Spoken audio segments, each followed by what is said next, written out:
Hi, everyone, and welcome to a special Keeper Live on securing your organizational digital transformation. I'm Dan Wilbright, the Vice President of Public Sector at Keeper Security. Keeper is a leading cybersecurity solution to help organizations of all sizes prevent password-related cyber attacks. Digital transformation has become a phrase that encompasses so much. And in the wake of the coronavirus pandemic and so many organizations scrambled to secure the remote workforce, digital transformation has taken on heightened importance. Today, we are joined by Dr. Eric Cole, cybersecurity expert and author, virtual CISO, and a great partner of Keeper Security to discuss how successfully to navigate digital transformation while still protecting your organization from cyber threats.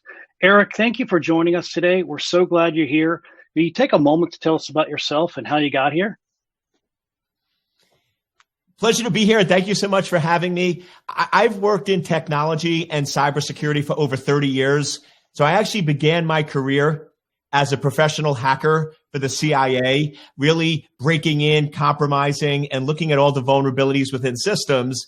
And surprisingly, after 8 years, I got bored because with doing offense, you can always get in. There's always a way, because just like the law of gravity, the law of cybersecurity is quite simple. When you add in functionality, you always reduce the security. So the more functionality you have, especially when it comes to digital transformation, the more security holes and vulnerabilities that are there. So then I spent the rest of my career really on the defense, helping organizations understand and secure and protect systems. And then 5 years ago, I had another sort of transformational pivot where I recognized the problem is not with technology. I was training people on how to understand cybersecurity, training up world-class security engineers. And what I realized is the bigger problem is that most organizations are lacking cybersecurity strategy, really a strategic thinker. And what I realized is most chief information security officers are really just technical folks that after 12 years got promoted. And cybersecurity strategy is actually quite different than cybersecurity engineering. So I've now been focused a lot on how to think strategically, implement security into organizations.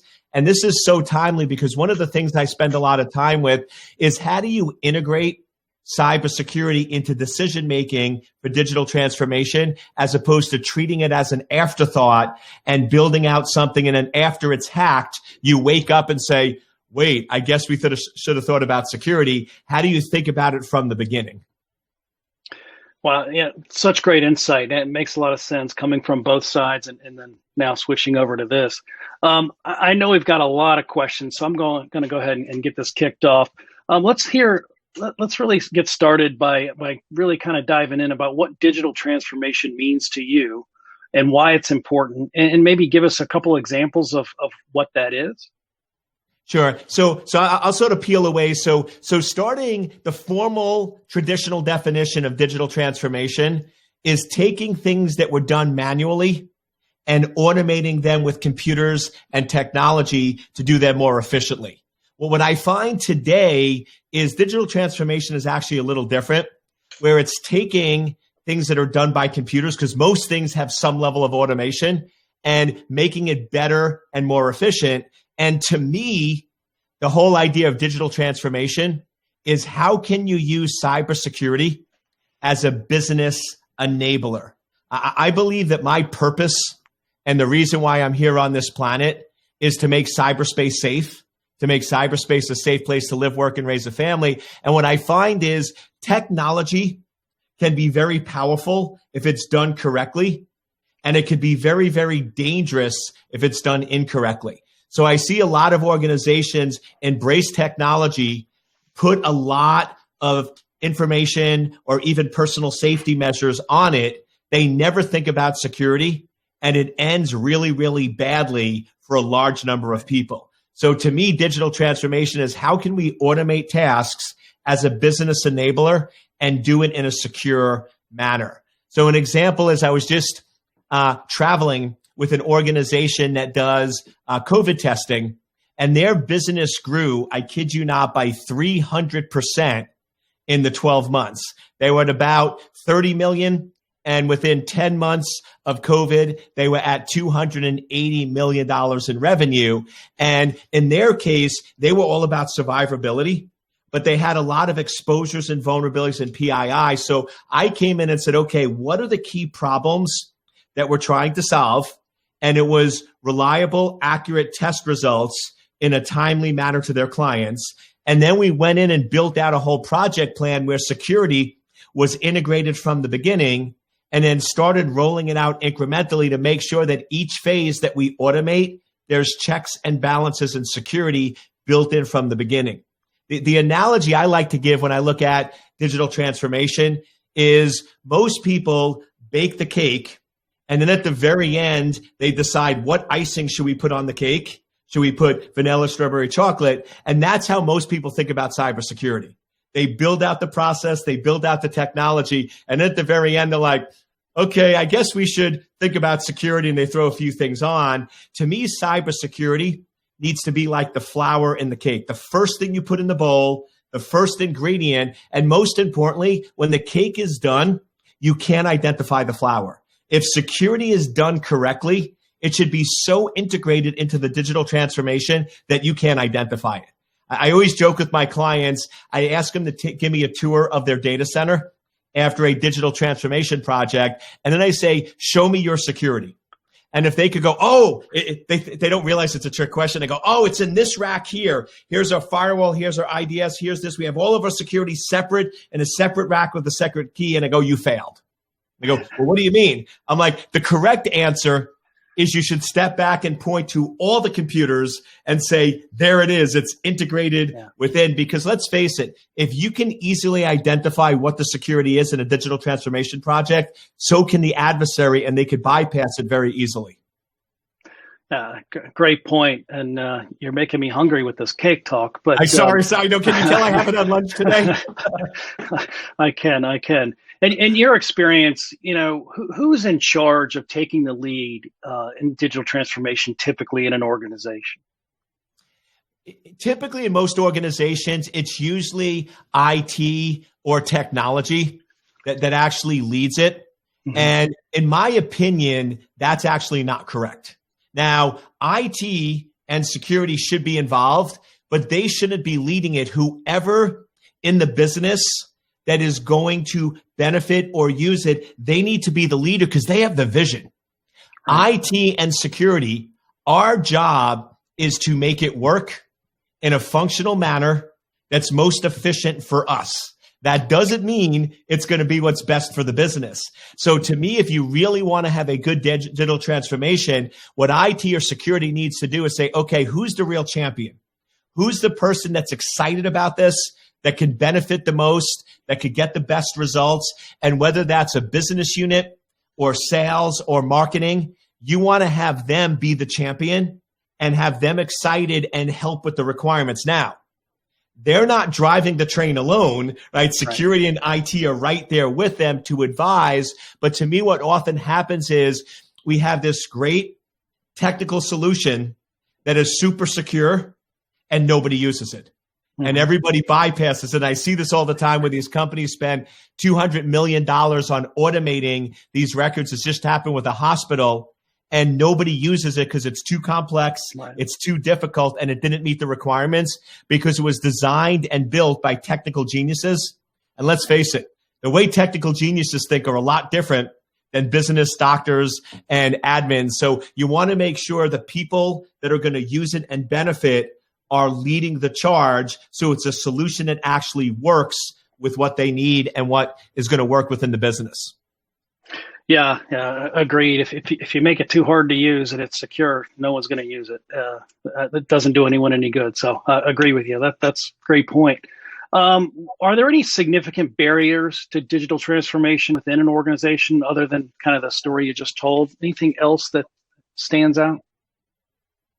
To me, the biggest barrier is recognizing that digital transformation is really 2 steps backwards to take 5 steps forward. And if organizations are not willing to invest that, then they shouldn't go down the path. And what I'm referring to is if you have a current process today that's purely manual driven, and It's based on a lot of people doing a lot of things. If you're going to switch that over to digital transformation, it has to introduce inefficiencies in that process, because you're going to have to retrain those people. They're going to have to get a little frustrated. They're going to have to learn how to do their job differently. And ultimately, over time, in 2, 3, or 4 years, it's going to be cheaper, better, faster, and if done correctly, more secure and better for the organization. However, the 12 or 24 months in which you're building it and transferring it out is going to be very painful, and it's going to be slower, and people are going to complain, and things aren't going to work, and it's going to take longer to get things done. And if you're not willing to fight through that, what ends up happening is many of them tap out or throw in the towel too quick, and then the transformation never, ever happens. So to me, the biggest barrier is you're going to have to go through a little pain to benefit the transformation. And I don't think many organizations, they do a well enough job of educating the executives and the people that are impacted, saying, listen, it's going to be a little hard for 6 months, but if you can work with us and fight through it, the breakthrough is going to be worth it. But really vetting and making sure everyone's on board of what is really involved to transform a manual process into digital. Yeah, that makes sense. I'm going to take a step back for a second and get a little bit more broad. From an industry perspective, are there certain industries that where digital transformation is either more important, or maybe it's more difficult for that particular industry to really kick off a digital transformation kind of program? Can you hit on both of those? I would say, when you say, is there an industry? Yes, yes, yes. Yes, yes, yes. Right. I have a feeling that when I start answering it, then I'm going to keep adding to it and adding to it and adding to it. But the two that to me really come up the most in terms of the digital transformation is, the first one is anything that we call industrial control systems, really oil and gas, because a lot of that technology was really based on availability and uptime. It's not really confidentiality. When you're talking oil, gas, and if we want to even add in utilities and nuclear power, ultimately at the end of the day, it's safety and availability. And anytime you alter, change, or modify something, it could have a big impact. So I know in a lot of those industries, they're really hesitant to remove people sitting in front of computers, looking at dials and taking action, even though it ultimately will be better and more efficient. They're always concerned about, okay, what happens if something breaks? And a great example of that is in a lot of industrial control systems, oil and gas and others, they're still using old operating systems like NT and Windows 2000 because they're stable, they've worked, and they don't want to risk changing anything. So in those areas, I think there could be a lot of benefit, but the problem you run into is the risk that I mentioned to get there is too high, that in a lot of cases that they don't want to go down that path. The other big area is in the medical industry. There's a lot of values, benefits. We're still seeing today where cases where patients are given the wrong diagnosis or they're given the wrong medicine. My daughter broke her arm. She wants to keep learning how to snowboard, and every time she does, she gets injured. And she was laughing because she had to get her arm operated on. And the doctor actually takes a Sharpie marker and writes on your arm, this arm, and you have to sign it.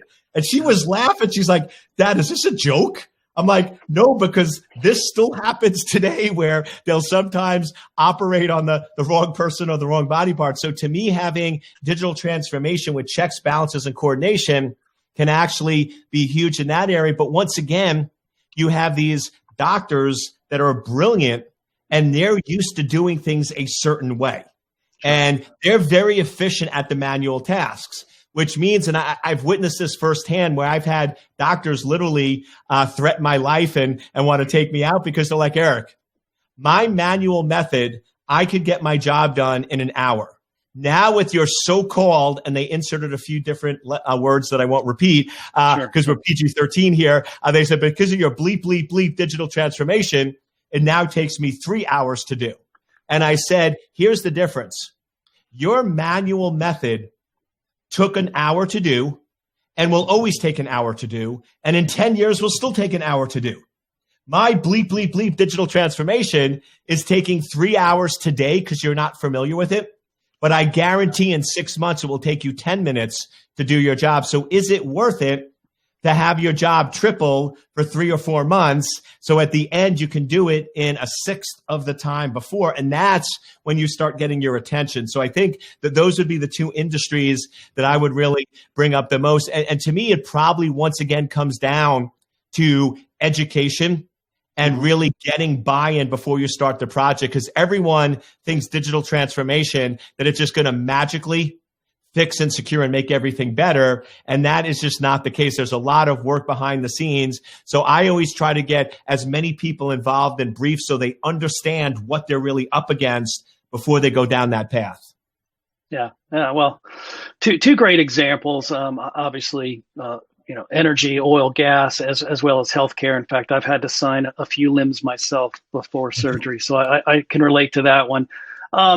If someone comes to you and asks for advice and a business says, where should I start with digital transformation? Is there one, you've kind of danced around a lot of great ideas, but is there a spot where everyone should at least start this process at?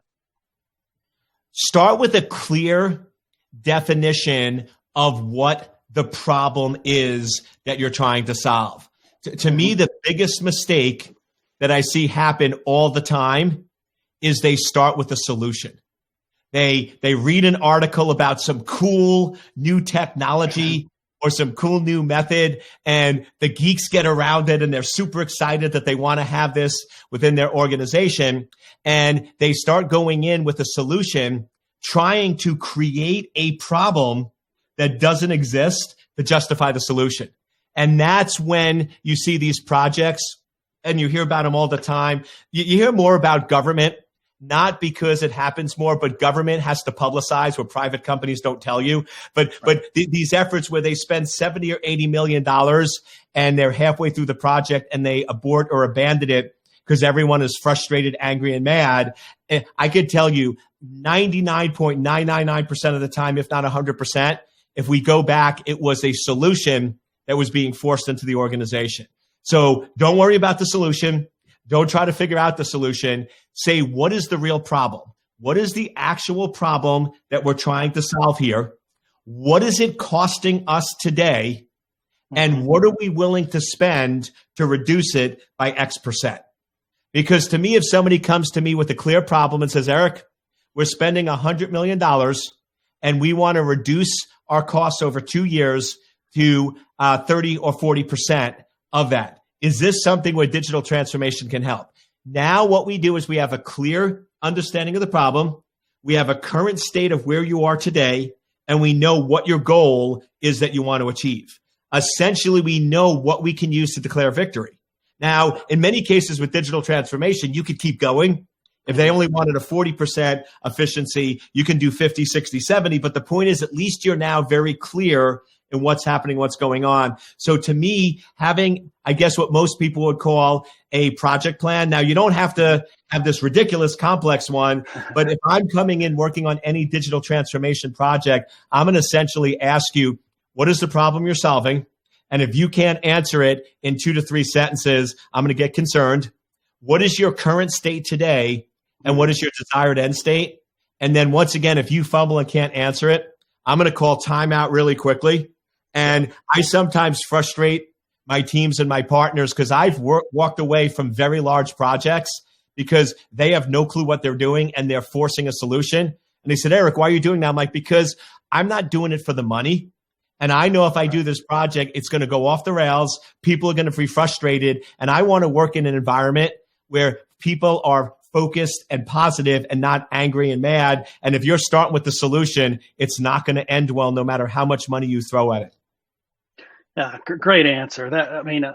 Identifying that pain and then planning for the solution is always been the best way for my customers as well in public sector, no matter what the topic is, right? And so I appreciate that. That's great explanation. Well, here at Keeper, cybersecurity is really, we're at the forefront of digital transformation. When there's more technology involved, you kind of touched on this a second ago, there's more vulnerabilities, right? The more complex it is, the more chances you can get into it.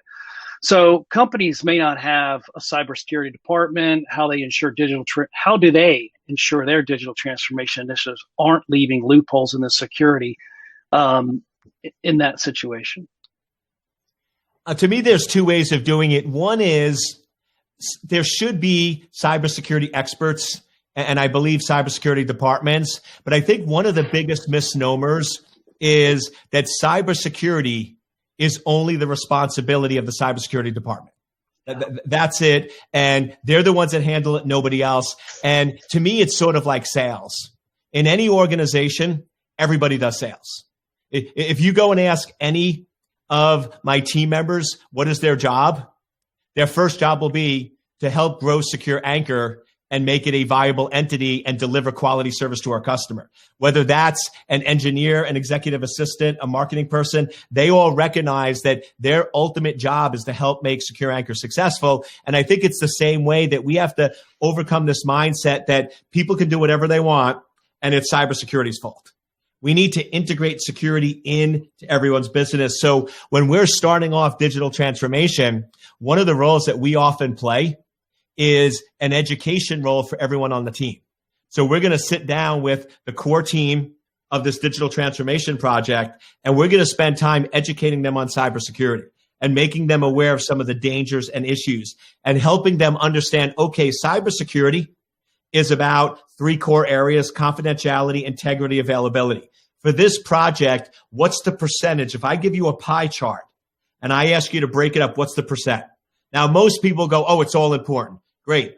33, 33, 33. Well, not, and then they'll start moving it around. So I'll help them understand, okay, so for this project, you're telling me that 50% of it is integrity, 30% is availability, and 20% is confidentiality. Do we all agree? If we don't, let's talk about it now, but get everyone on the same page. Great. So this is going to be the drivers that we have within that organization, and then really just keep educating so everyone else is thinking security, even if it's not their primary job. Second, and it's one of the reasons I enjoy working with Keeper so much, is your guys' focus is exactly what I said. You're the flower in that bowl. You believe in integrating security from the beginning. So to me, having an entity like yourself that can come in and independently have one goal, and that goal is not to make sure the digital transformation is secure. It's to make sure that security is integrated into the digital transformation. And I know that might seem like a sleight of words, but it's really quite different, because going in and saying, making sure a digital transformation is secure is arbitrary, because that's for a moment. So when a project goes live, I can make sure for that specific second it's secure. But if I walk away and somebody in a week doesn't apply a patch, doesn't update it, goes in and puts in a weak password, all of a sudden it's not secure. It's a state. However, if I make sure that during the digital transformation that cybersecurity is integrated through the entire process and done correctly, then even if I walk away, the security is integrated in such a way it still gets done. It still happens. So to me, the two things organizations need to look at is there some basic understanding of security for everyone on the team? Mm-hmm. And the way I do that is I always train everyone to ask two questions. The way most business people think is they ask one question. What is the value or benefit? What is the value or benefit of having an e-commerce site? We increase revenue. Great, do it. What I always train everyone on my digital transformation teams is ask a second question. What is the security risk and exposure? And then, is the benefit worth the risk or exposure? So now anyone on the team, even if they're not security, they're going to go in and say, okay, I want to add this feature to the digital transformation to allow instant access to patient records from anywhere in the world. Great. That's the value and benefit. What is the risk and exposure? Hackers, third parties, entities can get access to that. It could modify, it could cause loss of life. Is the value and benefit worth the risk and exposure? Probably not. Let's not do that. Those are the decisions that everyone on the team should be making. You shouldn't rely just on a security person to make those decisions. Yeah, makes perfect sense. Thank you. So obviously, you've kind of hit on this a few moments ago where you were talking about planning and strategy and making sure that you're identifying really what the pain is and then a solution to it. When an organization is at the beginning with you and they realize, we really have to make sure that our teams are fully aligned. When it comes to creating a secure digital transformation strategy, are there certain things you do to ensure that they are making that alignment come true across all teams? Absolutely. And it's similar to what we said, where we start off with what is the problem, where we are today, and then where do we want to be? And then what I like doing is going in and putting together requirements, specifications. So what are specific requirements for this project? And then to me, here's the critical part. You then take those requirements and you divide them between must-haves and nice-to-haves. And to me, that's probably another area where digital transformation goes sideways, is people confuse those. I have seen cases where, because somebody was very charismatic and believed in it, they basically forced a nice-to-have into the project and negated a must-have. And it gets confusing. So to me, you want to have that list. You want to have that list where, okay, here's our must-haves with security. Our must-haves with security is any sensitive data, critical data, PII data can never, ever be on publicly facing systems, can never be accessed by somebody who hasn't been authenticated, and can never sit on a server unencrypted. Those are must-haves, non-negotiables. So no matter what we do, we are all agreeing right now up front, and this is not going to change, that these must always be done. So in essence, what you're doing is you're doing a requirements-driven process to create rules that are non-negotiable. And I don't know if you've ever watched NCIS, but it's a show my kids like. I'm not a TV guy, but I like spending time with my family, so I'll watch it with them. But there's a character on NCIS called Gibbs, and he has rules. Like everything is a rule. And what's interesting is he has one of the most efficient teams because everyone follows those rules, and those rules are non-negotiable. And I find that very helpful, where you want to go in and make sure that you're creating rules around IT, functionality, but also security that are requirements that are derived from must-haves. And then, listen, if you're going to violate a rule, it's a non-starter. So we're always going to say yes, and we're going to work with you, and we're going to be creative, but you must always follow the rules. And I find by putting those rules in place, you create these swim lanes that just make things go a lot smoother, as opposed to anything's on the table. And that's when people tend to go rogue and go off the reservation. Yeah, it makes sense. I like that. And I don't know that character myself, but my son watches that show too, so I've definitely watched it. Getting back to, off of rules, right? How can an organization measure whether they've met their technology goals and measure how they're getting, success across digital transformation? To me, what it ultimately comes back to is technology, IT, security. Everything is meant to support the business. So to me, the way you're measuring success in any secure digital transformation is, did it improve key aspects of the business? And once again, this is, I think, where I see a lot of companies go sideways, where they'll go in and measure technology performance measures. So I had one client I was working with, and their project was going off the rails, so they brought me in to help out. And I said, okay, what are the goals and how do you measure success? And they go, well, if we can go in and have all of our data stored in electronic format, and they start laying out all these technical goals. And I go, how does that help the business?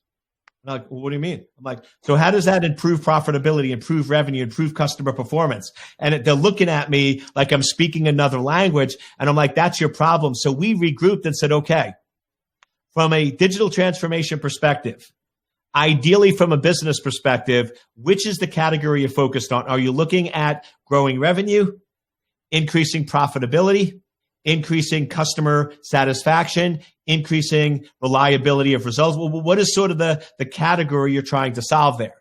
And they said, well, we want to increase the customer experience. Great. So how do you currently measure customer experience today? And they go, well, based on the number of help desk calls that we get. So I said, so if we can reduce the number of calls into your help desk by 20%, that would greatly improve customer satisfaction in the business. They said, yes. They said, that's our goal. So now when we're in meetings and we're planning out the digital transformation and somebody goes, well, we need to do X, Y, and Z. I look at them and say, okay, how does that help reduce the number of help desk calls? Yeah. And they're like, well, what does that have to do with anything? And that's everything. That's our primary goal and focus. So to me, it's really getting out. And this was the big revelation for me about 5 or 6 years ago, was to really succeed in cybersecurity and to help my clients and to really accomplish my purpose of making cyberspace safe. It was all about the business and not about the technology. Now, the technology ultimately helps the business, but the business goals is what matters. So to me, with business transformation, the technology is there to support it, and the goals need to be business driven, not the other way around. Yeah, that makes sense. And kind of pivoting off of that, what is the most influential technology in digital transformation to you? That's another one where I can go in and say yes, really quickly. But to me, probably the technology and digital transformation that fascinates me the most, and it's something that they've talked about for so long, is self-driving cars. To me, that if you really look at it, if that's done correctly, that is one of the few areas where you actually can improve performance and security. Like you always have the joke, faster, better, more secure, pick one. And I think if we do it correctly with self-driving cars, you can actually get better results. You could reduce traffic jams. You could actually ultimately make it much better because you could just sit in the back and work and nobody has to drive. And it could actually be a lot more secure and a lot safer for those that are using it. So that's one that I'm really keeping an eye on. But my concern, once again, with a lot of the projects out there is two things I see happening. One, it's all about the functionality aspect, and I'm seeing security take a back seat where they're saying, and I actually sat in one of the meetings, and I tell you, I'm normally a happy, fun guy, but I was ready to lurch the table. The guy actually said, Eric, we can always add security on afterwards. We don't have to worry about it right now. And then I looked at him and I said, so if you're layering it on at the end and you have a malicious actor, how easy would it be for them to remove it? And I don't know if that person got it, but the other people in the room were like, oh, okay, we need to get security built in. And then the second thing that I'm finding with the self-driving cars is we're losing sight of what the real purpose is. Is the real purpose in order to make things safer and better, or is the real purpose for one company to beat out another company? Right? And we're seeing, when you start seeing competing standards and things like that starting to happen, that makes me real nervous, because the way these companies should really be doing that digital transformation is having uniform standards. Every manufacturer does it the same way, and then let them compete on price and all the other factors. But if we roll out where security is an afterthought, and you have 17 different standards and none of the cars on the road talk to each other, it's going to be a disaster. So hopefully they'll listen to that and we'll sort of get that fixed. But that's sort of one of those massive digital transformations that could impact everyone. Agreed.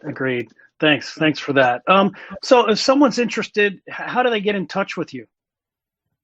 The best way is, and I'm sort of different than a lot of folks, is I give out my email, ecole@secure-anchor.com. I love hearing from folks. I love getting feedback and reaching out. So ecole@secure-anchor.com is the best method. If you don't want to go that route, secure-anchor.com is my website. We have a lot of information. I'm a really big believer in free content. And then on social media, DrEricCole, Dr. Eric Cole. I do a show, Life of a CISO, on YouTube every single week. We do short micro content videos on LinkedIn every single day. So I'm a big believer in giving out a lot of content. So just drop on one of the platforms. LinkedIn and YouTube are probably our biggest. Dr. Eric Cole, and lots of information and lots of ways to engage with me. Great. Well, we thank you very much for joining us today. It was a, you answered a lot of great questions for me, and I'm sure you did for the audience. So thank you again. For everyone listening, thank you for attending today's Keeper Live on digital transformation and cybersecurity. One thing is clear, and that's that digital transformation is not going away anytime soon. At Keeper, we believe digital transformation should not occur at the expense of cybersecurity, and they will only become increasingly reliant on each other in the future. If you have any questions on increasing the security of your company's digital transformation with better password security, send me a message or visit us at keepersecurity.com. We'll also be hosting a webinar next week, April 13th at 1 p.m. Central Time with Dr. Eric Cole, again, and our Keeper CEO, co-founder Darren Guccione, to reveal the findings of our recent password malpractice report. Trust me, you don't want to miss it. We will post the link in the comments below, and make sure you register, and we'll see you then. Thanks again for joining us, and until next time, keep living the dream.